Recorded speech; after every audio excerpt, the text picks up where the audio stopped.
بسم اللہ الرحمن الرحیم۔ السلام علیکم ناظرین، آواز حق کے ساتھ میں ہوں شاکر انور زیب، اور آج ایک نئے موضوع کے ساتھ آپ کی خدمت میں حاضر ہوا ہوں۔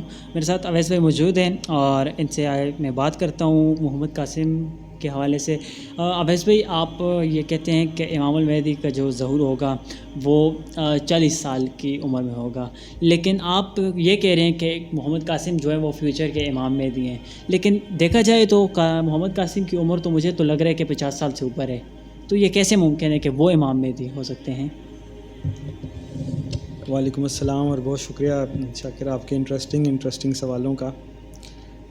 پہلی تو بات یہ ہے کہ محمد قاسم کی عمر 1976 کی ان کی ڈیٹ آف برتھ ہے، تو اس حساب سے ان کی عمر 46 ایئرز بنتی ہے، مطلب 40 سال سے پھر بھی زیادہ ہے۔ 40 سال سے زیادہ کیسے ہے۔ وہ تو امام مہدی کی عمر جب 40 سال ہوگی تو وہ 40 پہ رک تو نہیں نہ جائے گی، بڑھے گی تو صحیح۔ نہیں، جب 40 سال ان کا ظہور جو ہوگا وہ 40 سال کی عمر میں ہوگا نا، تو ان کی تو محمد قاسم کی عمر تو 46 سال ہے، تو پھر 40 سال تو گزر چکے ہیں، اس کا مطلب ہے کہ ان کا ظہور ہو چکا ہے مطلب 40 سال کی عمر میں جب وہ 40 سال کے تھے تو۔ دیکھیں، ظہور سے کیا مراد ہے؟ بیعت کا نہیں کہا گیا کہ 40 سال کی عمر ہوگی، ظہور کا کہا گیا ہے۔ ظہور سے مراد ہے ظاہر ہو جانا، کسی کو پتہ لگ جانا۔ محمد رسول اللہ صلی اللہ علیہ وسلم کے پاس جب حضرت جبریل علیہ السلام تشریف لائے اور آپ صلی اللہ علیہ وسلم نے اپنے کچھ اعزاء اور اقارب کو بتایا کہ میرے ساتھ یہ معاملہ ہوا ہے، تو آپ صلی اللہ علیہ وسلم کی نبوت کا اعلان ہو گیا، بعثت ہو گئی آپ صلی اللہ علیہ وسلم کی۔ اس وقت میں آپ صلی اللہ علیہ وسلم کو صرف 1-2 لوگ ہی جانتے تھے اس معاملے کو، چند آپس کے لوگ، اور ماننے میں والے تو حضرت علی تھے اور حضرت خدیجہ تھیں، اور ورقہ بن نوفل کا بھی معاملہ ابھی کلیئر نہیں تھا، یعنی وہ مان لیا انہوں نے، لیکن بہرحال ابھی تک وہ ورقہ بن نوفل نے یہی سمجھا تھا کہ ابھی باقاعدہ جب اعلان ہوگا، شریعت آئے گی تو میں آپ کے ساتھ ہوں گا۔ تو آپ صلی اللہ علیہ وسلم کی بعثت کے وقت، نبوت کے اعلان کے وقت چند لوگ تھے صرف جن کو پتہ تھا۔ روم میں، فارس میں بیٹھے ہوئے کسی شخص کو تو نہیں پتہ تھا کہ یہ محمد رسول اللہ صلی اللہ علیہ وسلم وہ ہیں کہ جن کا اللہ تعالیٰ نے فرمایا کہ وَرَفَعْنَا لَكَ ذِكْرَكَ، یہ محمد رسول اللہ وہ ہیں کہ جو نکل کے صحرا سے جس نے روما کی سلطنت کو الٹ دیا تھا، کہ روما کی سلطنت کو الٹ دیں گے، فارس کی سلطنت کو الٹ دیں گے۔ اس ٹائم تو نہیں پتہ تھا نا، لیکن وہ بعد میں ہوا، اور جب مدینہ منورہ کی ریاست قائم ہو گئی پھر کلیئر ہوا کہ یہ اللہ کے نبی ہیں جن کو اللہ تعالیٰ without any resources, limited resources کے ساتھ، اور جن کو کوئی اپنے ہوم گراؤنڈ میں بھی، اپنے شہر میں بھی جن کو لوگ نہیں مانتے تھے، ان کو اللہ تعالیٰ نے پوری ایک ریاست دے دی ہے، اور وہ ریاست پھیلتی جا رہی ہے۔ پھر پتہ چلا تو امام المہدی ظاہر ہے نبی تو نہیں ہوں گے، نبوت کا دروازہ تو محمد رسول اللہ صلی اللہ علیہ وسلم پر بند ہو گیا، تو نبوت کا دروازہ تو محمد رسول اللہ صلی اللہ علیہ وسلم پر بند ہو گیا۔ آپ صلی اللہ علیہ وسلم کے بعد کوئی نبی، کوئی رسول نہیں آئے گا، لیکن امام المہدی ایک مجدد ہوں گے۔ آپ صلی اللہ علیہ وسلم نے فرمایا اللہ تعالیٰ ہر صدی کے سرے پر ایک مجدد کو بھیجتا رہے گا جو دین کی تجدید کر دے گا لوگوں کے لیے۔ تو امام المہدی وہ آخری مجدد ہوں گے جو ایک لیڈر بھی ہوں گے اور جن کو اللہ تعالیٰ حکومت بھی عطا فرمائے گا۔ تو ان کا معاملہ بھی ظہور کا کہا گیا ہے، بیعت کا نہیں کہا گیا کہ 40 سال کی عمر میں ہوں گے۔ جب 40 سال کی عمر میں اگر 1-2 گھر والوں کو بھی بتایا انہوں نے کہ مجھے اللہ تعالیٰ کی طرف سے خواب میں یہ بتایا جا رہا ہے کہ شرک کو ختم کرو، شرک کی اقسام کے بارے میں لوگوں کو بتاؤ، تو ظہور تو ہو گیا۔ اب آپ کو آج پتہ چل رہا ہے 6 سال کے بعد، تو اس کا یہ مطلب تو نہیں کہ ظہور نہیں ہوا تھا اس ٹائم۔ نہیں، مطلب خواب تو کسی کو بھی آ سکتی ہے۔ خواب اگر فرض کریں آپ کو خواب آ رہا ہے تو اس خواب کا مطلب حقیقت کے ساتھ کیا تعلق ہے؟ کچھ ایسے خواب بھی ہوتے ہیں مطلب جو گزر چکے ہیں، وہ بھی اکثر دیکھا ہوگا اپنے خواب میں آتے ہیں، تو ان کا مستقبل کے ساتھ تو کوئی بھی تعلق نہیں ہوتا۔ تو حضرت یوسف علیہ السلام کے دور میں جو بادشاہ کو خواب آیا تھا اس کا کس سے تعلق تھا؟ مستقبل سے تعلق تھا۔ حضرت یوسف علیہ السلام کو جو خواب آیا تھا اس کا کس سے تعلق تھا؟ مستقبل سے تعلق تھا۔ پتہ نہیں کتنی دہائیوں کے بعد جا کے وہ پورا ہوا۔ خواب اللہ تعالیٰ نے قرآن میں بڑے واضح طور پر بتایا ہے. خواب کی اہمیت اسلام میں بہت زیادہ ہے. یہ ایسے نہیں کہ اب لوگ کہہ دیتے ہیں بس دل میں کچھ سوچا تو وہی یاد آتا ہے. بعض اوقات ہوتے ہیں اپنے نفس سے بھی خواب، لیکن امت محمد کے لیے خواب بہت اہم ہے. آپ صلی اللہ علیہ وسلم نے فرمایا کہ جب نبوت، مفہوم بتا رہا ہوں کہ نبوت اور اس کی نشانیوں میں سے بھی کوئی چیز باقی نہیں رہے گی تو مبشرات رہ جائیں گے، یعنی سچے خواب و کما قول. تو یہ جو سچا خواب ہوتا ہے نا، یہ اللہ تعالیٰ کی طرف سے حدیث شریف میں ہے کہ نبوت کا 46واں حصہ ہے. یعنی اللہ کی طرف سے چیزیں، نبوت تو نہیں ہوتی لیکن جیسے نبوت میں وہی اللہ تعالیٰ کی طرف سے آتی ہے، نبیوں کو اللہ تعالیٰ کی طرف سے جو پیغام ملتا ہے وہ اوتھینٹک ہوتا ہے، اسی طرح یہ خواب بھی اوتھینٹک چیز ہوتی ہے، ڈیپینڈیبل چیز ہوتی ہے. اس کو سمجھنا بڑا ضروری ہوتا ہے.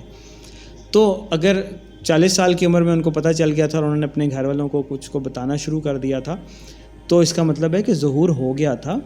بیعت اب ہوتی رہے گی. ہو سکتا ہے جیسے حضرت محمد صلی اللہ علیہ وسلم کی 12-13 سال کے بعد ریاست کام ہوئی، اسی طرح ان کی بھی 12-13 سال کے بعد اللہ تعالیٰ ان کو خلافت عطا فرمائے. لیکن یہ نہیں ہو سکتا کہ بس کوئی اسٹرگل اس میں انوالو نہ ہو، کوئی ایفرٹ انوالو نہ ہو، کوئی کیور کا، عوام الناس کی اصلاح کا، کوئی تجدید دین اور احیاء دین کا کام نہ ہو. یہ سارا کچھ ہوگا، ایک اسٹرگل اور ٹف ٹائم گزرے گا، اس کے بعد ایک فائنل ٹائم آئے گا.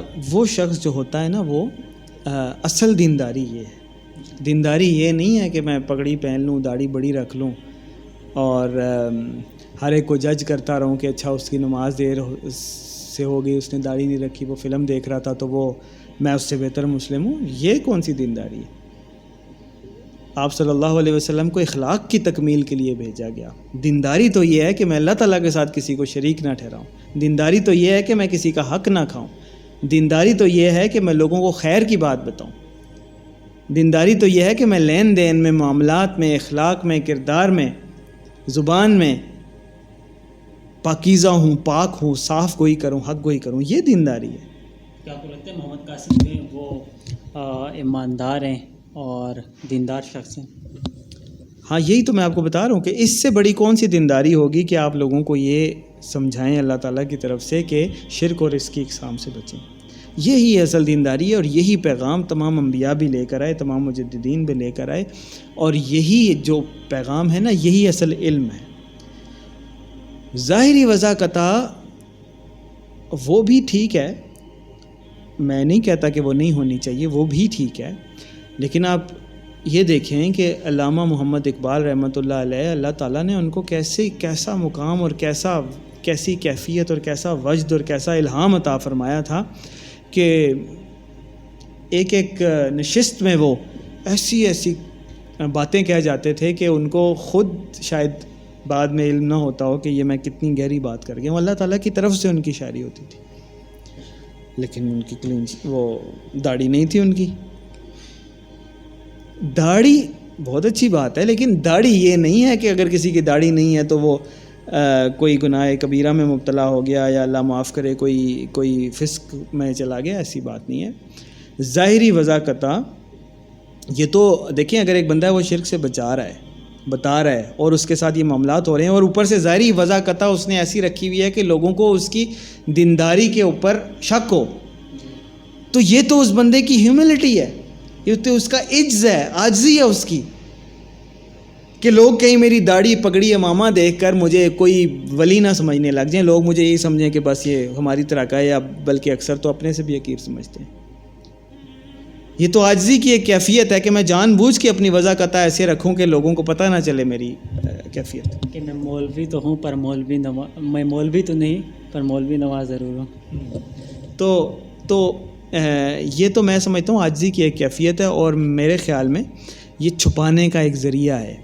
امام مہدی کے جیسے نشانی ہے نا کہ وہ مانیں گے نہیں آخر تک کہ میں امام مہدی ہوں، لیکن لوگ زبردستی ان کو کہیں گے اور پھر ان کے ہاتھ پر بیعت کریں گے.